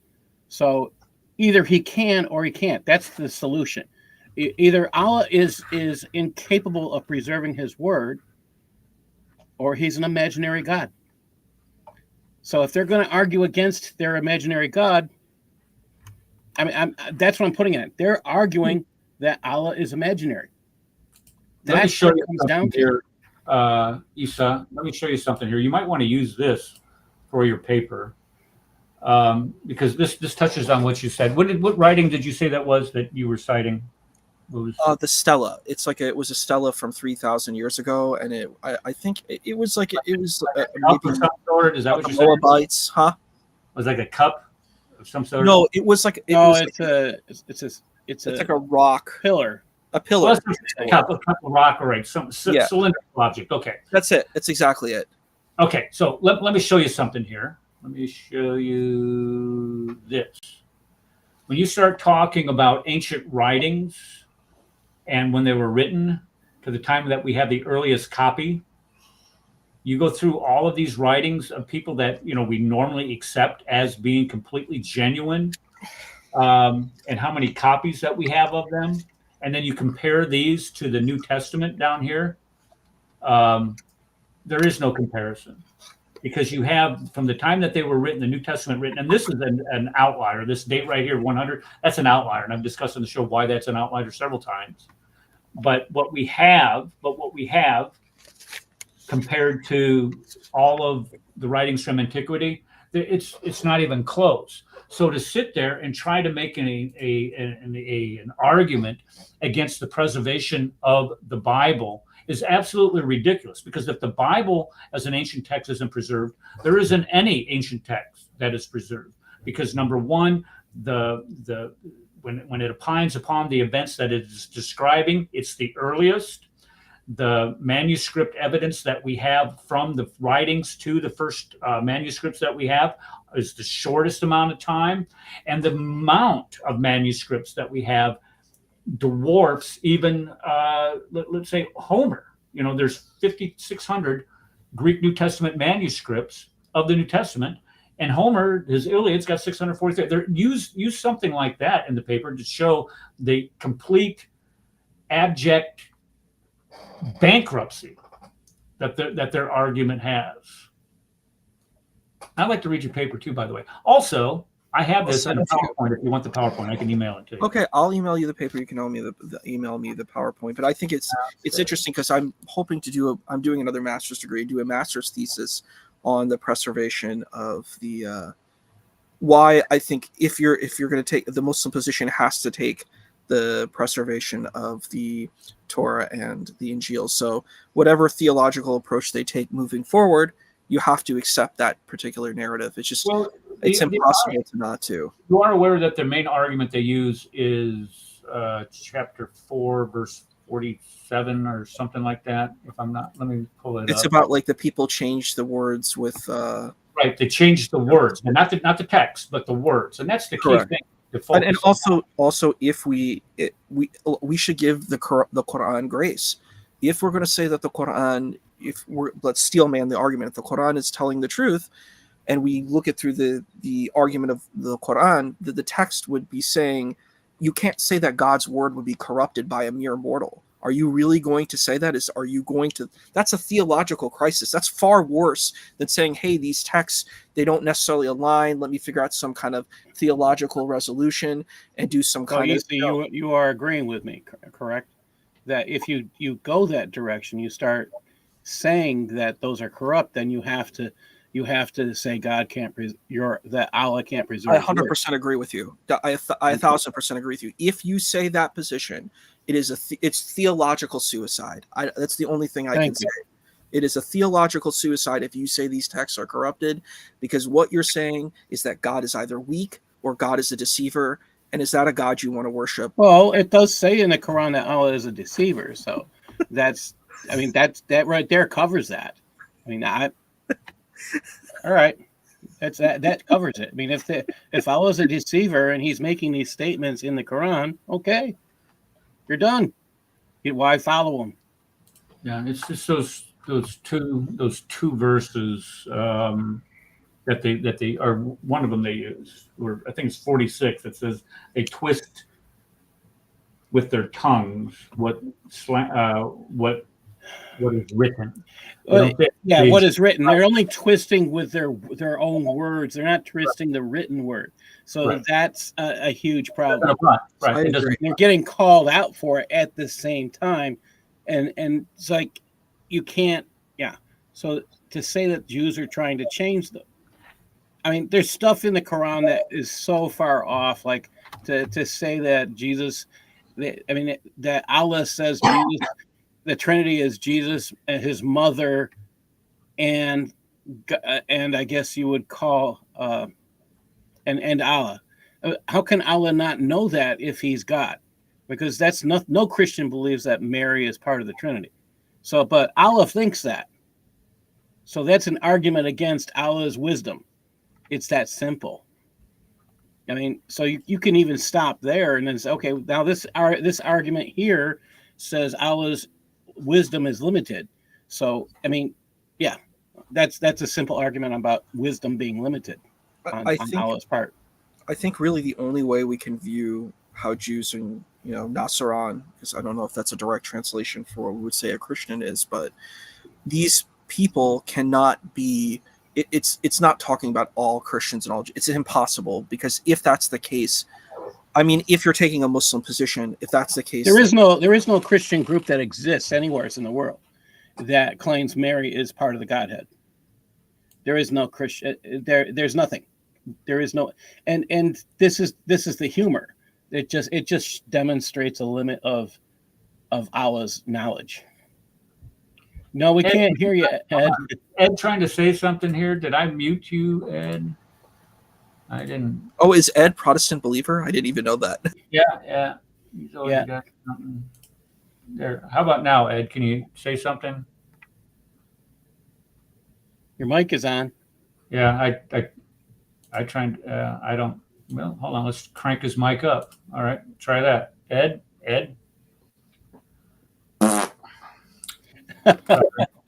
Can't hear you. Anyway, where was I going with this? I was going to say, verse 47, 447. It says, confirm the scripture. Oh, you who are given the scripture, believe in what we have sent down to Muhammad, confirming that which is with you. He's given Muhammad the Quran, which is supposed to confirm what was given to the Christians, what they have, confirming that which is with you. It's with you. They have it in their hands. And 157 says it. And that right there says, if there's something that is in the Quran that disagrees with what's in, if something in the Quran disagrees with what's in the that came before, something's wrong with the Quran. So that's another argument all by itself to say, well, maybe we should throw this thing out, because even their Allah says, okay, he confirmed what came before. Again, it's limited knowledge. Yeah, but that's the argument. Yeah. Okay. So the bottom line here is what we were talking about is the extra biblical examples that we have of for the crucifixion outside of the Bible, outside of the early church fathers, where we have a chain of written transmission, not an oral transmission that spans 250 years. We have a chain of written transmission that begins almost immediately after the Gospels are written. It's from your earliest church fathers who were disciples of the disciples, students of the disciples. So we have that in addition to the extra biblical evidence. But even if we did not have that, we still have extra biblical evidence testifying to the fact that Jesus Christ was crucified. So I would ask to put this same standard that you have for the Bible, for the crucifixion of Jesus Christ, which is the central tenet of Christianity, to a central tenet of Islam, which is Mecca. What extra Islamic evidence outside of the Quran, the Hadith literature, the Sirah literature, outside of Islam, do we have for the existence of Mecca in the 7th century? I want to see it. I would love to see it. The whole world would want to see it. That can either be in somebody mentioning it. And don't give me this Makaraba crap from Ptolemy. Oh, Makaraba. Number one, Makaraba is only mentioned one time in all of history. Number two, Ptolemy places Makaraba east of Mecca. Medina, not west, where Mecca is. So he has it in the wrong spot. It's the wrong word, and it's in the wrong spot. Don't give me this crap. Try harder. Have you seen some type of extra, whether it's written manuscript evidence, cartological evidence, where it's on a map someplace, or somebody mentioning it, or some type of artifact? An artifact would be really nice. I mean, all you have to do is just go down to that Zamzam well, and if it's been there for 2,000 years, or 4,000 years, like you claim it has, like the Quran claims it has, where Abraham was with Ishmael and Hagar, and it's been there, then you're going to have 4,000 years of pottery sitting around, because people, when they pick up those water jugs, sometimes whoop, over it goes and it breaks, and they can date pottery really accurately. Well, those pipes that are currently supporting the Zamzam well, I mean, you would think they would have found stuff when they put those pipes in there. Well, the Zamzam water is a hoax. The whole town of Mecca is being fed by a reservoir like several hundred miles away that some Islamic princes built because people were dying of drought or lack of water. So this huge reservoir, I forgot the name of it, but you can look it up. It's still in existence. Okay, that still feeds Mecca with the water. So they're kind of full of crap. But yeah. So well, I'm just talking about the well itself having some. There is no well. There is no well. There is a well. No, it's dried up. It's been dried up. Well, it could be dried up. That's fine, but you can still find archaeological evidence around it. Right. No, right. Okay, I see what you're saying. Yeah. Yeah, I mean, they can dig her up, find it, prove it. But here's look at. I would think that there has to be a reservoir there because that there's some sourcing of a reservoir because a well would dry up. You know what I mean? It would dry up pretty quickly with millions of folks who are coming. So, Yeah, but it replenishes itself every year. I mean, it's on a plateau. It sits down off a plateau, was it 2,000 feet off of the plateau?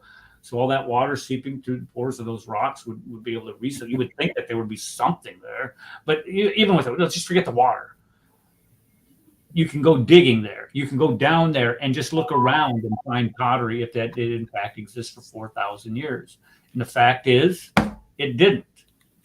So put up or shut up, big man. You're going to sit there and call us out on, extra biblical evidence for the crucifixion of Jesus. Okay, fine. We've just given it to you. I want to see some extra Islamic evidence for the existence of Mecca. And I would also ask for the existence of Muhammad, but I'm still in the process of reading this book. I think if you find any evidence for the existence of fairies, you might be able to find the existence of Muhammad. I think there is some, a flying carpet that we have evidence for. Exponentially more than what we have for Mecca. Does that have an AI function on it? I don't know. We would look it up. Okay, I have one more clip, I believe, that I need to play from these clowns. Let's see here. Continues to push. Evidence Jesus crucified. Okay, here's one. Actually, there's two. 1:30:32. Now here he's quoting Jesus. We're talking about how great Muhammad is, how Muhammad came for all of mankind. He's a prophet for all of mankind. Let me see here. I think I got what happened? What the heck? What happened here? Oh boy. Okay, all right. So let's hide or no. How do I get rid of this? I'm sorry, folks. I'm still trying to get back my skills and okay, here we go. Okay, so what they're going to be talking about here is how Muhammad was sent to be a mercy for all of mankind. Islam can't be true. But if Islam is true, then Hinduism can't be true. So we're going on the paradigm right now that is Islam true or not? So this is the paradigm we're on. So only one man in history claimed to come for you. And that man was Muhammad, peace and blessing upon him. Not only did he say it, he demonstrated it by sending his messengers out to the Persian Empire, the Egyptians, and to Byzantium, calling them to worship the God of Abraham. No other prophet did this. Yeah? The people tried to argue that Jesus did this, but Jesus made it clear, I have not been sent but to the lost sheep of the house of Israel. Okay, what's wrong with that? What is wrong with that statement? He doesn't know the scriptures. No, not Hamza. He knows nothing about what he says. So this is, okay, what do they say about writers? Writers are supposed to know, you're only supposed to write about what you know. In his case, I'd say, shut your mouth if you don't know. Don't talk about what you don't know. You make a fool of yourself. That's actually from Proverbs. Even a fool can look wise if he keeps his mouth shut. That's in Proverbs. Right. Well, we can go in and proof text this by going to the most. I'm sure Hamza would probably even know this Bible verse, John 3:16. For God so loved the world that He gave His, or no, how does that go? For God so loved Israel that He gave His only begotten Son, that whosoever would not perish but have everlasting life. For God sent not His Son to Israel to save Israel, but that Israel would be saved through Him. Is that what that says? No. No, Hamza. For God so loved the world that He sent His only Son. And then even if you go, I mean, even with that said, you go to the Great Commission, go ye therefore and preach to Israel. What? No. Israel. Israel. It doesn't say Israel alone. I thought he just said that it was only to Israel. He was just sent to be a prophet to Israel. See, this is the problem with my son is calling me. Hold on, let me call him later. What was I saying? Okay, he's saying that Jesus was only sent to Israel. Jesus was sent to Israel because Israel knew who the Messiah, who he would be or who he wouldn't be. If God sent Jesus to, let's say, Athens, they would have no idea who this guy was. Messiah. So this is why we can go back to one more step. There is this. Okay, you said he was a Messiah. Tell us what Messiah means. Yeah, exactly. From the Quran. They can't say. Okay. Hold on. I'm sorry. I got. They can't do it. They don't know what it is. It's just a title. They don't know what it is. Oh, I did. Okay.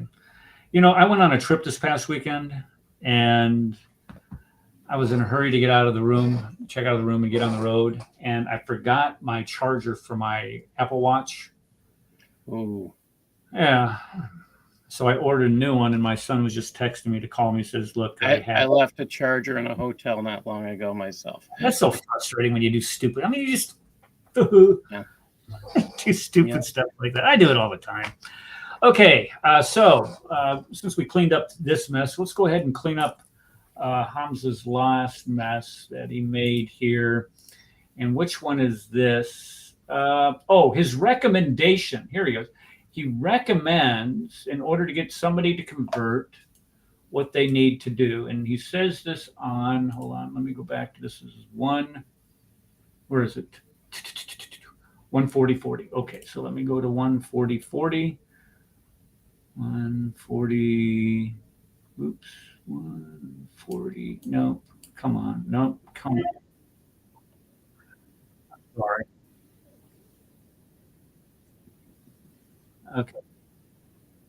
Okay, so 140. Let's just play from here. Definitely is to read about the life of the Prophet Muhammad, peace be upon him, because sometimes I could say things, Hamza could say things. Okay, so in order to get to know Muhammad, to come to faith in Islam, is to get to know who Muhammad was. And I agree. I mean, if you want, if you're trying to decide whether or not you should be a Muslim or not, you should learn about who Muhammad.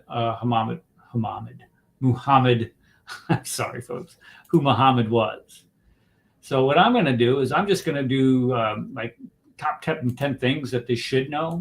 I'm a fan of top 10. We have Paul dropped, and it looks like Isa dropped. No, here's Paul, and here's Isa. Did I kick you guys off, or did you just drop? I don't think so. They didn't. No, we didn't drop. It just didn't. Okay, I did it. I'm okay. My apologies. Sorry. Okay, it's the setups. I need to get better at this. Okay, here we go. So here are some things that Muslims should read about Muhammad. Hey, real quick. I'm sorry to interrupt. Real quick, but I got to go. I just want to make an announcement. Christians, pray for the Christians in Seattle right now. I don't know if you heard about this, but over Memorial Day weekend, I had a prayer and worship service, a public one, which was viciously attacked by Antifa, and the police made multiple arrests. But the mayor of Seattle came out and called them far-right Nazis, literally, for having this provocative and anti-hate, anti-LGBTQ? Does that represent the values of the city of Seattle? No, literally, that's basically what he said. He called I saw the video. You're exactly. He said. Well, now I guess they're calling him the most influential pastor, and I've listened to it. I shared it in our little chat group. It is powerful. It is moving. He has called for a total. Right now, I'm watching it on local Fox News in Seattle of Christians to show up at City Hall to demand either apology from this mayor or resignation. Well, Antifa is showing up too. This could get ugly. Yeah, it's now he's throwing down the gauntlet. So pray for them right now. Pray for their safety. But it's called Rattle in Seattle is what they're calling the protest. But it's happening now. It kicks off it's kicking off now, but it officially starts in like 30 minutes. But yeah, it's like getting huge. So anyway, I gotta go. So God bless everybody. Accounts because it'll probably be on X. We have followed Jonathan Cho. He's there on the ground. Jonathan Cho. In our teams. It's in our teams group, folks. Yeah. The pastor, his handle, if I have it here. No, I don't have. But follow Jonathan Cho, CHOA, Chow. I think it is. Hold on, I'll find it for you. Hold on. CHOE, Jonathan Cho, and Russell Johnson is the pastor. But yeah. All right, I gotta go. I'll talk to you guys later. God bless everybody. All right, brother. We'll see you. All right, bye. Okay, so the things that Muslims need to read up on about Muhammad when deciding whether or not to revert back to Islam. So let's go ahead and take a look at. I just made kind of like a top 10, if that's okay, guys. If I make a top 10. Number one, they need to learn about the cruelty and punishments that were dictated by this Allah and Muhammad. And what I mean by that is having your hands and feet cut off, having your eyes gouged out, the practice of crucifixion itself. That's from your Allah and from your Muhammad. He talks about, ordering the execution of apostates. And we know about this, Paul, from the Reliance of the Traveler, Division O, Section 8.1, will tell you that apostates deserve to be killed. Because it's the highest form of kufr. Right there in that little book right there with the little piggies on it. Another thing that they need to be looking for is what Muhammad did. All the wars and military campaigns. I think there was like 30 some odd military campaigns he engaged in. And I put on there, maybe it isn't everybody else, and maybe it's just you. That that might be the case. It's not everybody else. It was you. You're the asshole. And that would have been Muhammad. Here we have his marriage to Zainab, where he married the wife of the ex-wife of his adopted son. Is that a prophet that you want to follow? Is that a sunnah that you want to follow? And you know what? As a matter of fact, you can't follow that sunnah. And the reason why is because Muhammad banned adoption. What a curmudgeon. Number 6. What do we got here? Number 6. He treated slaves. He enslaved people. He owned slaves. He bought slaves, and he sold slaves. And we're not just one of the things most people don't know about this is Muhammad was okay with people owning part of a slave. So when they freed a slave, they weren't free. Say that again. They owned part of a slave. So when a person says they freed a slave, the slave didn't go free. Well, who owns the other part? That's the point. They might be 6 people owning the same slave. So only 1/5 of the time can they go free, and even then they're not free. Yeah. So slavery, and this is a big draw, especially to African Americans in the Nation of Islam, saying, "Look, Islam teaches you the universal treatment of human beings," when it doesn't. I mean, the person whose sunnah that they follow was a slave owner. He was an enslaver. And the African slave folks, the African slave trade was exponentially worse. And 3 times more people went east than went west on the transatlantic slave trade. We've done a couple shows on that before. Let's see, assassination orders. He ordered 44 people that we have documented that he ordered the deaths of 44 people. Again, it might not just be everybody else, and it might be you. If you order the deaths of 44 people, there's something wrong with you. Maybe an insecurity issue, who knows? He ordered and participated in the execution of the Banu Qurayza tribe, 700 people, 700 men. And what was the requirement? And boys, if they had a pubic hair, they got picked, they got executed. You lost your head. Your head was cut off. If you had 1 pubic hair, you're dead. What a sick son of golly. What else would you need to read about? Well, let's look here. Look at the caverns. He was a thief, for God's sake. He would order the raids on all these Meccan traders. Now, this is in the Hadith literature, okay, that he did order these raids on Meccan trade. What are they trading, for God's sake? Mecca, if it did exist, gets 4 inches of rain a year. There's nothing there except rocks. What are you going to trade? This is why I think the Hadith. I know. They were selling sand. Well, good Lord. I don't know how people believe this. If they would just think. But yeah, it's absolutely ridiculous. What else we have going here? He tortured man for his money. He built a fire on this guy's chest until he told him where this money was, this gold in this town was. It's in your Hadith literature. Don't get mad at me. This guy was a terrorist. He terrorized people. Building a fire on somebody's chest. That's terrorism. And then I think, is this the guy that he married the guy's wife too? I think he that's the one where he. I don't know. It doesn't matter. It doesn't matter. But I think he did marry the guy's wife too. But he tortures this It was guy. his daughter. It was his daughter. And then let's see here. How do I do this? Let's do this. And then, of course, the last one. No! Aisha! How old was Joseph? How old was Joseph? Oh! Yes, okay, Aisha. Yeah, that's the last one. Married to Aisha. He was 53. She was 6. He was 53. Did I say he was 53? He was 53. Yeah, but you got 9 down there. She was 6. And that's not in lunar. Guys, that's... Okay, I'm talking about the consummation of it. But yeah, you're right. He married him. Yeah.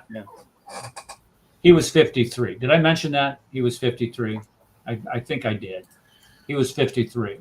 She was 9 when he consummated it. And she was playing with dolls, which means that she was prepubescent. He was 53. That's your prophet. So when you go to read, take Hamza's advice, take his other clowns, their advice. When you go to read up on Muhammad, go to sunnah.com. Yeah, it's right. Yeah, it's in sunnah.com. All you have to, I could sit there and cut and paste what the Hadith says, but I prefer that you take my exhaustive list here. If you want this list, go ahead and email me, and I'll ericthekefer@gmail.com, and I will be more than happy to send it to you. Okay, I got a couple things that I wanted to do before we leave. We're going to leave Hamza and his Dawa clowns there. I had another article, I believe, that I wanted to get to. Yes, we're going to go to Islamic contributions of the week. And the first one is right here. It happens, Islam making its contribution to society in the country of Israel, namely in the West Bank, where they decided to, they shot a woman who was on her way to the hospital to give birth. They shot a woman who was on her way to the hospital to give birth. Now, they ended up saving the baby. The baby is still alive, but she eventually died. Wait, I thought she died. She was killed. Missouri woman was killed in a shooting attack. Saved the baby. Yep. While on her way to give birth. So there is just one of your contributions of Islam for the week. Here's another one. But this is in a different country because it isn't just in one spot. I mean, it seems like they got this worldwide, global idea that this is what they need to do. So right here, where is it? It's right there. Let's pull this up. In Nigeria, they believe that 50 farmers have been killed. And it wasn't from Boko Haram. It was from some other group, I think. 52 farmers and fishermen reportedly killed in multiple attacks by the Islamic State. Oh, yeah. Here's this Islamic State, West African province. Yeah. Yeah, there you go. So this is these two groups used to be the same group. They broke apart over choice of leadership. Okay. So they're not working together. I won't say they're not working together, but they're separate. Okay, and here's the last one that I have, and this was on Rare. Let me bring this up. I'm sorry. I'm going to sit here and talk about it and not show the screen. How rude of a host can you be and not do this? Here we go. Here it talks about France, and it talks about how France has essentially allowed the Muslim Brotherhood to infiltrate it in the form of different associations using both the legal form and illegal forms to control, vast swaths and sections of France. And there's nothing that they can't. And also, did you guys see that video clip of Macron deplaning right before he deplanes? Yeah, his wife slapped him. Wham! Right in the face. Yeah. What do you touch me in the face? What are you doing? We're on camera. What's wrong with you? And then she won't even touch him coming down the step. You can tell there's some type of. But isn't she like 20 years older than him or something? She's like She looks like she's militant. I mean, she might be militant. A former Nazi. I don't know what, but if you look at her, you know who she is. Let me see here. Age difference, Macron and wife. I think there's a big difference. This is like a mama. 25 years. She's 25 years older. Oh, there we go. We have an example of Muhammad and his first wife. Hey, yeah, way to go, Emmanuel, sitting there, because he was born in 1977, and she was born in 1953. Wow. He's 47. And robbing the cradle. She robbed the cradle. I mean, she could pick a higher quality cradle. And she's slapping him around. Like, look, Mom, don't hit me in front. Or, Mom, honey, don't hit me in front. That is just so wrong. Yeah. Oh, my goodness. But anyway, so France. The article you picked, this is the funny part. When I was in France in 2016, they knew all this information. They weren't releasing it. They had all this information in 2016, and all of a sudden it's becoming known. It's like, wait a minute, they knew all this stuff in 2016. They were afraid to say it because there was too many Muslims. Right. And again, what are you going to do? What is the answer for this? Because it's going to keep agitating. It's going to get worse and worse and worse. It's like England. It's going to get worse. It's not going to get better. You know what the French are going to do? They're already doing it, right? They're running away. God help us. And how would you like to be? Because they were saying how French women are afraid to go into certain sections of the towns that they live in because of these Muslim men. And could you imagine being one of those women and your president being Macron and seeing this on TV, what's happening to him by his wife slapping him? How is he going to dictate to these men to tell them what to do? You might ask the You might ask her to beat him a couple more times so he'd stand up for once. That's all I can think. It really is scary. I mean, we're either going to get to a point where it's, because you look at what the Spaniards had to do in 1492, in the same year that Columbus set sail. A lot of people don't know the same year Columbus discovered the New World, the Spaniards evicted the Muslims out of was it Iberia, Iberian Peninsula, along with the Jews too. Do it. Yeah, they couldn't have. Columbus could never have gone unless they ejected. Yeah, it was together. They could only Columbus could have only gone if they had ejected them. Well, I don't know what they're going to do. I mean, if you continue to, and I don't know who I was listening today, but they were mentioning the fact that, you see these protests that happen in the streets, like Hamas protests in our country or Hamas protests in England. You never see a United States flag or an English flag. It's always flags of foreign countries.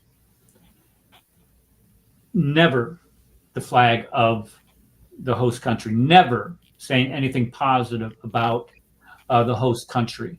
So when you have a large percentage of your population that is in constant rebellion against you and your policies, how do you rule a group of people like that? How do you, here's an important fact. How do you get them to take any pride in their country, have any civic pride? How do you get them to serve in your armed forces?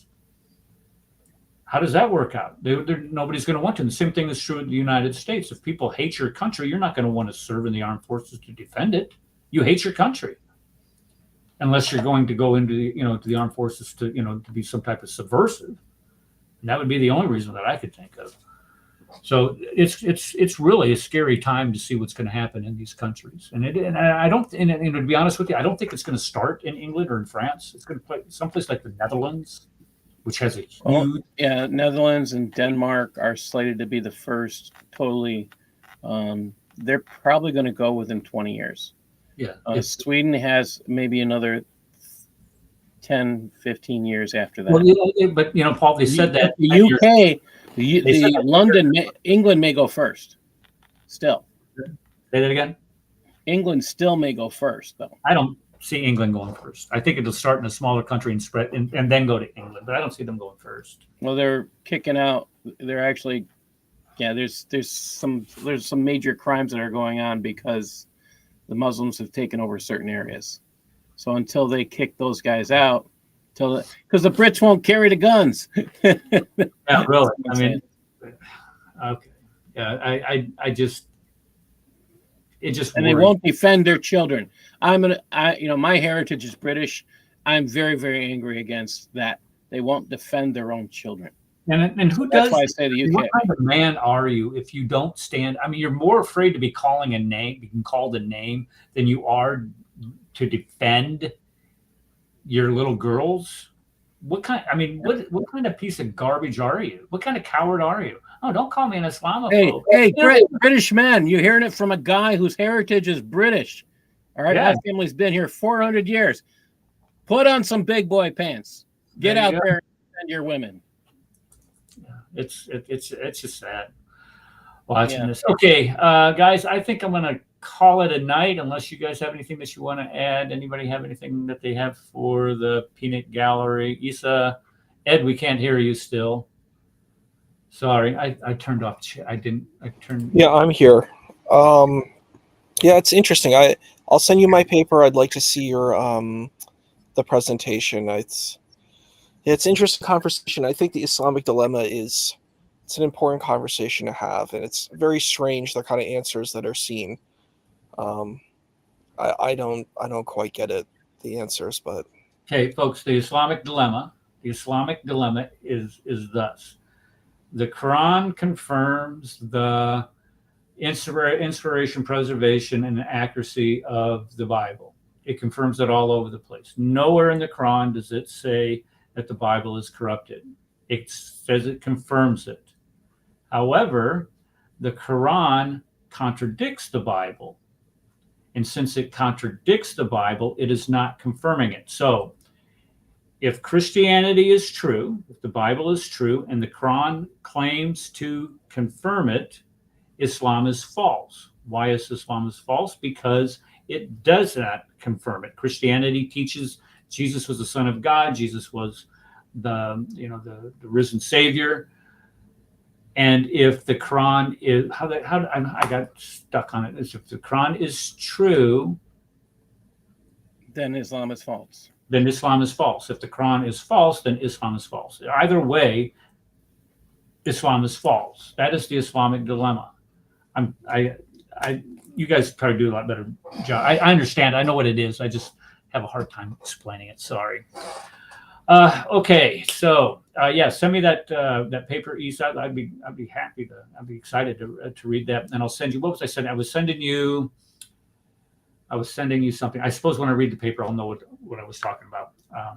I'll send you. It's a PowerPoint, I believe, and within the PowerPoint, it has that chart, and in the PowerPoint, it provides sources. Oh, I also have sources that confirm the early existence of the epistles of Paul.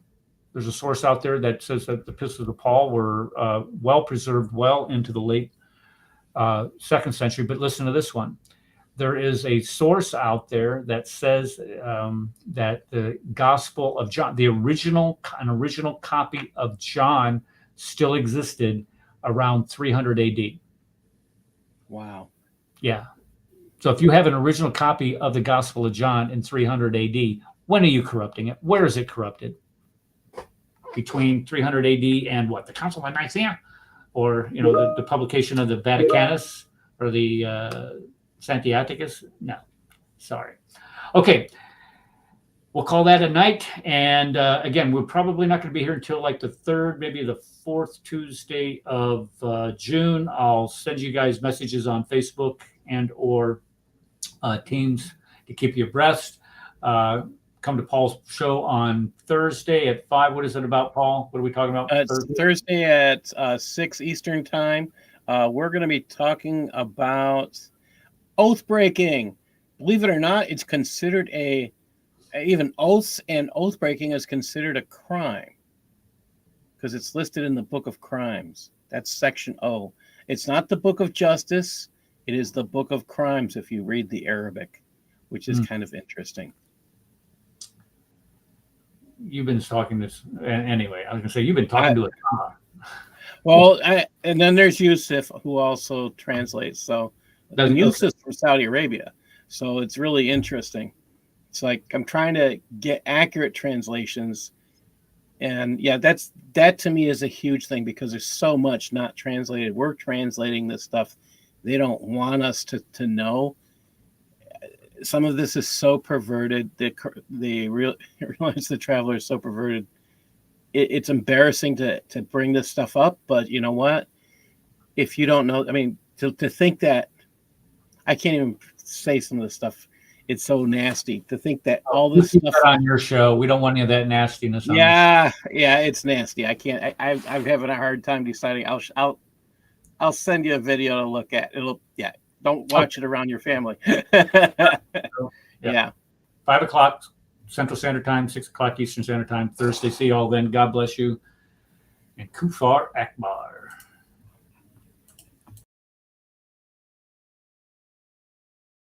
Advanced student and specialist, that the standard narrative has holes. That's what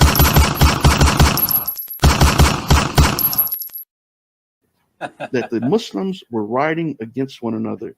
And as much as we don't want to face the fact, the Muslims were lying sometimes. They were fabricating, they were embellishing, and that might be hard to accept, but that is a reality.